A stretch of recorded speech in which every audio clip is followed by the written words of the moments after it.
So hello everyone, कैसे हैं आप सभी लोग। जैसे कि आपकी हाईली डिमांड पे हमने एक वीडियो आपकी काफ़ी हाई डिमांड आ रही थी कि सर एजुकेशन डिपार्टमेंट का आपको जो सिलेबस है वो लाइए और हिंदी और इंग्लिश दोनों में लाइए, तो आपके लिए हाजिर है। और वीडियो को लाइक कर दीजिएगा, वीडियो को शेयर कर दीजिएगा और किसी दोस्त को जो अभी तक पढ़ाई अपनी स्टार्ट नहीं कराए और जो कि बहुत ही हल्के में ले रहा है एव को, तो मैं बता दूं कि यहाँ पे फेल बहुत ज़्यादा होते हैं, ये मैं अभी बता दूं। और काफ़ी मैंने वीडियो बनाए भी हैं और अभी मैंने एक वीडियो बनाया जो कि वहाँ पे नोट मेकिंग पे है।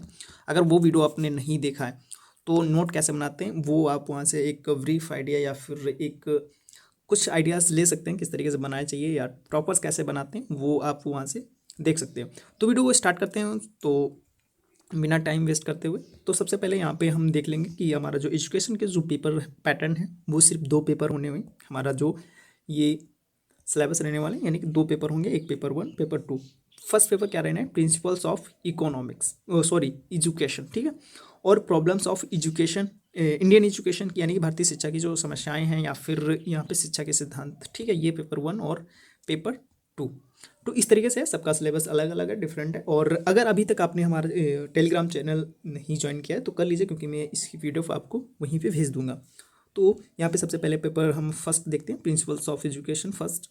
तो यहाँ पे जो यूनिट वाइज है इसके यूनिट फी है और इसको नोट कर लीजिएगा, या फिर पीडीएफ चाहिए तो टेलीग्राम ज्वाइन कर लीजिएगा। मैं कमेंट सेक्शन या फिर डिस्क्रिप्शन बॉक्स में उसका टेलीग्राम लिंक या फिर वहाँ पे इलाहाबाद यूनिवर्सिटी चैम्पियन सर्च कर सकते हैं, तो भी अभी वहाँ पे टेलीग्राम चैनल पा जाएंगे। तो यहाँ पे सबसे पहले यहाँ पे देखते हैं कि जो यूनिट फर्स्ट है इसमें आपको शिक्षा और उसकी जो व्यवस्थाएं हैं, सेटिंग्स हैं, जो एप्लीकेशंस हैं उसके बारे में आपको ब्रीफ आइडिया और कॉन्सेप्ट्स वगैरह पढ़ाए जाएंगे, जैसे कि यहाँ पे क्लियरली देख सकते हैं, ठीक।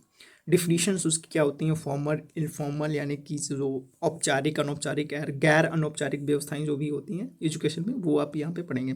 फिर देन आफ्टर यहाँ पे agencies of education, home, school, state, इस तरीके से जैसे गृह विद्यालय या राज्य, इसके बारे में भी पढ़ेंगे, ठीक है। देन यहाँ पर आप मूव करेंगे अपने यूनिट टू पे। यूनिट टू पे है ये थियोरटिकल कॉन्टेक्स्ट ऑफ एजुकेशन, यानी कि शिक्षा और सिद्धांतिक के संदर्भ में, यानी कि थियोरटिकल, ठीक है। तो यहाँ पे interdisciplinary nature of education in the context of philosophy, दर्शन के कॉन्टेक्स्ट में किस तरीके से जो हमारी एजुकेशन की जो महत्व है उसकी प्रकृति क्या है, नेचर क्या है, वो पढ़ेंगे। और वहीं पे साइकोलॉजी यानी कि मनोविज्ञान से रिलेटेड क्या है, बच्चे का स्वभाव किस तरीके से और उसकी जो ग्रोथ है, डेवलपमेंट है, उस पर उस तरीके से उस पर फोकस करेंगे उस, या फिर उसको पढ़ना पड़ रहेगा आपको। देन आफ्टर आप जो लास्ट में आएंगे सोशियोलॉजी, यानी कि जो समाजशास्त्र, यानी कि समाज के बारे में आपको पढ़ना रहेगा, जो डोमिनेंस है, कॉन्फ्लिक्ट है, रेसिस्टेंस है, ठीक है। इस तरीके से ये यूनिट टू है और ये पेपर समाप्त होता है, आपको बस उतना ही पढ़ना है। देन आफ्टर यहाँ पे problems of Indian education first, यानी कि जो इसका फर्स्ट इसलिए है कि फर्स्ट सेमेस्टर के लिए है। यहाँ पे जब भी सेकेंड सेमेस्टर का भी नेक्स्ट अभी आपको सिलेबस दिखाऊंगा मैं आपको। तो यहाँ पे ये सेकेंड पेपर है, ये नोट कर लीजिएगा, ठीक है। तो यहाँ पे इसका जो सेकेंड पेपर का फर्स्ट यूनिट जो है प्राइमरी एजुकेशन के फोकस है, उस पर कॉन्सेप्ट से हिस्टोरिकल पर्सपेक्टिव्स एंड उसके जो ऐतिहासिक जो उनके जो विचार वगैरह हैं, उनकी जो मान्यताएं हैं या फिर और उससे प्रॉब्लम से रिलेटेड टू हैं, आपको पढ़ना रहेगा। जैसे कि यहाँ पे enrolment, retention and drop out rates जो भी हैं, जो भी आपको ये डेटा वगैरह आपको पढ़ना रहेगा। देन आफ्टर यहाँ पे learning burden, MLL minimum level of learning, ठीक है। ये MLL का फुल फॉर्म भी है, यहाँ पे देख सकते हैं। काफ़ी ये MCQ में भी पूछा जा सकता है जैसे कि मुझे लग रहा है। और कोर करिकुलम यानी कि जो बिल्कुल एक जो मुख्य पाठ्यक्रम जो निर्धारित होता है एजुकेशन सिस्टम में, वो यहाँ पे पढ़ेंगे। और सबसे बड़ी बात जो आपका भारत का जो एजुकेशन सिस्टम है और जो एजुकेशन जो जिसका भी सब्जेक्ट है, वो जो अगर इस सब्जेक्ट को पढ़ता है तो काफ़ी उसका जो पर्सपेक्टिव होता है, उसका थिंकिंग होता है, काफ़ी डिफरेंट रहेगा सब ये सब पढ़ने के बाद में। तो यहाँ पे यूनिट टू की बात करें तो यहाँ पे सेकेंडरी एजुकेशन है, यानी कि सेकेंडरी एजुकेशन यानी कि जैसे कि जो माध्यमिक शिक्षा हो जिसको बोलते हैं, जैसे कि वहाँ पे उसकी concept, historical perspectives and problems related to, जैसे कि इसके डाइवर्सिफिकेशन, बहुत सारी डाइवर्सिटीज हैं, vocationalisation of education. Then after यहाँ पे examination reforms and parent teacher association, जैसे कि परीक्षा सुधार और अभिभावक का जो उसका एसोसिएशन है टीचर और पेरेंट के बीच में, इस तरीके से। देन आफ्टर यहाँ पे आपका जो यूनिट सेकंड भी कंप्लीट होता है, यानी कि पेपर फर्स्ट और पेपर टू कंप्लीट हो जाते हैं। यहाँ पे फिर आता है हमारा सेकंड सेमेस्टर, ठीक है। इतना फर्स्ट सेमेस्टर में आपको उतना ही पढ़ना है, अब सेकंड सेमेस्टर में भी देख लेते हैं साथ ही साथ। तो यहाँ पे फर्स्ट पेपर और सेकंड पेपर भी सेम है, principles of education 2 and problems of Indian education 2। ठीक है, तो यहाँ पे फर्स्ट पेपर जो है वो देख लेते हैं, शिक्षा के सिद्धांत। इसमें यूनिट फर्स्ट है जो कोई प्रायोरिटाइजिंग एम्स ऑफ एजुकेशन, यानी कि शिक्षा के लक्ष्यों का प्राथमिकता देना, उसके बारे में आप पढ़ेंगे यहाँ पे, जैसे कि यहाँ पे देख सकते हैं क्लियरली। और जैसे कि यहाँ पे एक लोकतांत्रिक बराबरी, यानी कि जो समानता रखने वाली इंसान जो समाज के संदर्भ में भारतीय किस तरीके से अपना थॉट्स प्रोसेस उनका है, democratic and egalitarian and human society किस तरीके से सोचती है, उनके जो एम है, एजुकेशन सिस्टम को किस तरीके से देखते हैं, उनका जो नज़रिया है, पर्सपेक्टिव्स हैं, वो देखेंगे यहाँ पे। देन आफ्टर यहाँ पे aims of education as per the national values, यानी कि जो राष्ट्रीय वैल्यूज़ हैं उसका जो एम है, उसका लक्ष्य क्या है, किस तरीके से है। Then Indian constitution, socialism and secularism, justice, liberty, इस तरीके से आप पढ़ेंगे। ठीक है, काफ़ी कॉन्सेप्ट्स हैं, या डीप में है क्योंकि ये सेकंड सेमेस्टर है और उसमें काफ़ी आपको डीप नॉलेज गेन करनी रहेगी। देन आफ्टर यहाँ पे एम्स एज इन्विसेस्ड इन नेशनल पॉलिसी, जिसके तरीके 2020 है, साइंटिफिक टेम्पस, सेल्फ रिलायंस, यानी कि जो आत्मनिर्भर, जैसे कि मोदी जी का नारा है आत्मनिर्भर बनो, उसी तरीके से यहाँ पे भी सेल्फ रिलायंस पे फोकस करना रहेगा। जैसे कि contribution to the growing Indian economy, जिस तरीके से आपका जो क्या ग्रो करे, यानी कि कॉन्ट्रीब्यूट क्या कर सकते हैं अपनी इंडियन ग्रोइंग, जो भारतीय अर्थव्यवस्था किस तरीके से बढ़ रही है, उसमें आपका क्या योगदान हो सकता है। इस तरीके से ये आपकी जो सिलेबस खत्म होती है यूनिट फर्स्ट की। देन आफ्टर यहाँ पे यूनिट 2 पे आते हैं। यूनिट 2 है cultural and social context of education. इसमें क्या पढ़ना रहेगा, जैसे कि यहाँ पे अगर बात करी जाए तो सबसे कॉन्सेप्ट जो है कल्चरल फंक्शंस ऑफ एजुकेशन, यानी कि शिक्षा के कार्य जो हैं, इसके प्रसार, यानी कि जो फैलाव वगैरह, और यहाँ पे डिफ्यूज़न और क्रॉस कल्चर अंडरस्टैंडिंग, यानी कि जो कि अपनी संस्कृति से हट के दूसरे कल्चर को भी उसके बारे में जानेंगे, समझेंगे। और देन आफ्टर फिर education and sustainable development, addressing diverse needs and creating accessible learning, यानी किस तरीके से लर्निंग को और एक्सेसिबल बनाया जा सकता है। शिक्षा और सतत विकास, विविध आवश्यकताओं की पूर्ति और सुलभ शिक्षण वातावरण का निर्माण किस तरीके से करेंगे, ये सस्टेनेबल डेवलपमेंट ग्रोथ 4 के विशेष संदर्भ में आपको पढ़ाया जाएगा या फिर आप पढ़ेंगे। फिर जो लास्ट कॉन्सेप्ट रहते हैं, जैसे कि इक्वालिटी इन एजुकेशनल अपॉर्चुनिटी के रेफरेंस में आप पढ़ेंगे, जैसे फोस्टिंग सोशल कॉन्शियसनेस एमॉन्ग्स्ट लर्नर्स, यानी किस तरीके से लर्निंग के बीच में आपकी जो शिक्षार्थियों और सामाजिक चेतना का विकास किस तरीके से होता है, शिक्षा के अवसरों में समानता।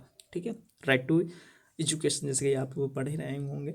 फिर यूनिट 3 है करिकुलम एंड सिलेबस, यानी कि ये पाठ्यक्रम और पाठ्य विषय किस तरीके से निर्धारित होता है, यानी कि किस तरीके से हम एक बच्चे पे प्रेशर, जिसके 1 से लेके 10th स्टैंडर्ड या फिर हायर स्टडीज़, इस तरीके से 10th 12th सभी का करिकुलम और सिलेबस निर्धारित किया जाता है, उसके बारे में आपको पढ़ना रहेगा। जैसे कि वो कौन सा उसका जो प्रेशर होता है, बच्चे झेल पाएंगे या नहीं, कितना प्रेशर, यानी कि सिलेबस एक निर्धारित होना चाहिए। जैसे कि आपका एक लिमिटेड सिलेबस होता है, उसी तरीके से हर किसी का एक लिमिटेड सिलेबस रहता है। ठीक है, और अगर आपने नोट मेकिंग का वीडियो वो नहीं देखा है तो जाके चेकआउट कर सकते हैं। काफ़ी मैंने उस पर रिसर्च करके आप सभी को काफ़ी मैंने इंपॉर्टेंट फैक्ट्स और सीक्रेट्स बताए हैं, जो कि आपको एवरेज टू टॉपर बन सकते हैं। और सबसे मेन चीज़ जो होती है आपकी नोट मेकिंग ही जो एवरेज से टॉपर आपको बनाती है, क्योंकि आपकी जो कॉपी है वो आप नहीं जाने वाले हैं, क्योंकि एग्जामिनर या फिर जो प्रोफेसर्स आपकी कॉपी चेक करेंगे तो आपकी कॉपी से ही आपका मूल्यांकन करेंगे, किस तरीके से आपने वहाँ पे लिखा है। तो आपकी कॉपी ही चेक किया जाएगा और उससे ही निर्धारित करेंगे आप टॉपर बनेंगे या फिर फेलियर। तो वो वीडियो ज़रूर चेक करिएगा। तो यहाँ पे यूनिट 3 में करिकुलम एंड पार्ट सिलेबस है, जैसे कि यहाँ पे करिकुलम और concepts, principles of curriculum and construction, types of curriculum, इस तरीके से उसके प्रकार वगैरह, पाठ्यक्रम के प्रकार भी पढ़ेंगे। फिर उसके तरीके सिलेबस आ जाता है, जैसे उसमें भी कॉन्सेप्ट्स हैं, भारतीय परंपरा, यानी कि इंडियन जो भी ट्रेडिशंस हैं, जैसे कि concepts relevant incorporation of Indian traditional knowledge, इस तरीके से पढ़ेंगे। ये सभी की आपकी जो PDF है आपको हम टेलीग्राम चैनल पे अपने अपलोड कर देंगे, वहाँ से आप डाउनलोड कर सकते हैं। अगर आपको कोई दिक्कत होती है तो कमेंट सेक्शन में भी पूछ सकते हैं। और यहाँ पे हॉलिस्टिक अप्रोचेस वगैरह लास्ट जो है करिकुलम डिज़ाइन किया गया है, जैसे कि and implement to develop well rounded individuals integrating LKS, यानी कि इसका फुल फॉर्म मुझे नहीं पता है और क्या होता है। फिर वो ये पंचकोश, अगर आपको पता है तो कमेंट सेक्शन में ज़रूर बताइएगा। और इस तरीके से आपका यहाँ पे सिलेबस ये जो है वो ख़त्म होता है। देन आफ्टर यहाँ पे सेकंड पेपर का जो भारतीय शिक्षा की जो समस्याएं हैं उसका सिलेबस स्टार्ट होता है सेकंड सेमेस्टर का। याद रहे सेकंड सेमेस्टर का सिलेबस चल रहा है। ठीक है, तो यहाँ पे फर्स्ट यूनिट है जो हायर एजुकेशन के बारे में आप पढ़ेंगे, जैसे कि उच्च शिक्षा जिसमें हम लोग पढ़ रहे हैं, यानी कि जो आपकी जो हायर एजुकेशन है यानी कि ग्रेजुएशन में जिसमें आता है या फिर मास्टर्स जो होता है वो हायर एजुकेशन में ही कंसिडर किया जाता है, जैसे आप सभी को लोगों को पता होगा, जैसा कि मुझे पता है। यहाँ पे पढ़ेंगे concept, historical perspectives and problems related to, किस तरीके से प्रॉब्लम है, किससे रिलेटेड टू एडमिशन या फिर related to flexibility in higher education, इस तरीके से ये आपका फर्स्ट रहेगा topic. Then after autonomy and self financing programme discipline, इस तरीके से स्वायत्तता और स्ववित्त पोषित कार्यक्रम अनुशासन, ठीक है, ये इसकी हिंदी हो गई, ये मैंने गूगल ट्रांसलेट से कराई है, जैसे कि आप सभी लोगों को पता होगा, इतनी हिंदी मेरी स्ट्रांग नहीं है। फिर है इनफेक्टिव रेगुलेटरी सिस्टम, जैसे कि प्रभावी नियामक प्रणाली जो भी होती होगी, ठीक है। यूनिट 2 आ जाता है एडल्ट एंड कंटिन्यूइंग एजुकेशन, ठीक है।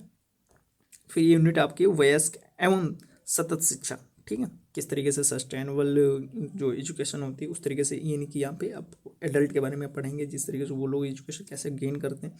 एडल्ट एजुकेशन इट्स मीनिंग, उसका मीनिंग क्या है, हिस्टोरिकल पर्सपेक्टिव्स क्या है, वयस्क शिक्षा इसका अर्थ, और ऐतिहासिक परिप्रेक्ष्य मतलब उसके जो पर्सपेक्टिव, एक विचार जिसको बोलते हैं, ओपिनियन बोल सकते हैं, जैसा कि आई थिंक मुझे सभी को आपको पता होगा, आप सभी लोगों को पता ही होगा।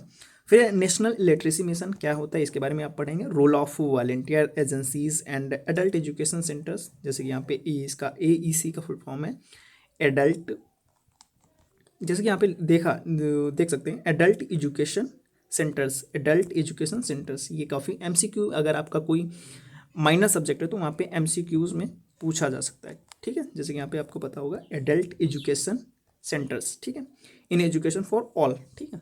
ये इस तरीके से यूनिट 2 कंप्लीट होता है। और यहाँ पे सबसे लास्ट यूनिट और लास्ट सेमेस्टर का लास्ट पेपर का last unit 3 policy related to issue, यानी कि नीति संबंधी मुद्दे जो होते हैं उनसे रिलेटेड जो आपको पढ़ेंगे, किस तरीके से कॉन्स्टिट्यूशनल प्रोविजंस ऑफ एजुकेशन के लाए जाते हैं, किस तरीके से उनमें कि एक को किसी को कोई प्रकार का हानि ना पहुंचे या फिर कोई किसी प्रकार को दिक्कत ना हो, इस तरीके से आपकी वहाँ पे नीति या फिर पॉलिसी मेकिंग में आप किस तरीके से कंट्रीब्यूट करेंगे, किस तरीके से पॉलिसी मेकिंग में आपका कंट्रीब्यूशन हो सकता है, या किस तरीके की पॉलिसी मेकिंग बनाई जानी चाहिए जिससे कि लोगों को फ़ायदा हो, तो वहाँ पे इस तरीके से आप पढ़ सकते हैं। बाकी डिसएडवांटेजेस ग्रुप ऑफ होते हैं, अंडर स्पेशल एजुकेशन जोन्स भी होते हैं, यानी कि इसका फुल फॉर्म वगैरह देख सकते हैं आप। फिर लैंग्वेज कंट्रोवर्सी भी होती है, भाषा विवाद, जैसे कि कोई हिंदी और इंग्लिश को प्रमोट कर रहा है, सबका अपना अपना रहता है। तो ये इस तरीके से आपका सिलेबस कंप्लीट होता है। बाकी आप नोट मेकिंग वीडियो पे भी चेक करिएगा, और बाकी आपके CIA यानी कि कॉन्टिन्यूस इंटरनल असेसमेंट एग्जाम की नोटिस रिलीज़ कर दी, उस पर भी मैंने भी रिसेंट में वीडियो बनाया है, वो अगर आपने नहीं देखा है तो देख लीजिए, क्योंकि वहाँ पे कई सारी चीज़ें जो कि हैं मैंने बताई हैं। तो इस वीडियो में बस इतना ही। अगर आई होप ये वीडियो पसंद आया होगा तो वीडियो को लाइक कर दीजिएगा, चैनल को सब्सक्राइब कर दीजिएगा, क्योंकि हम क्वालिटी कंटेंट में कॉम्प्रोमाइज़ नहीं करते, और अब तक के लिए एक अच्छा कंटेंट भेजने तक का प्रयास रहता है। तो इस वीडियो में बस इतना ही था, और वीडियो को लाइक कर दीजिएगा। थैंक यू, मिलते हैं नेक्स्ट वीडियो में। Thank you.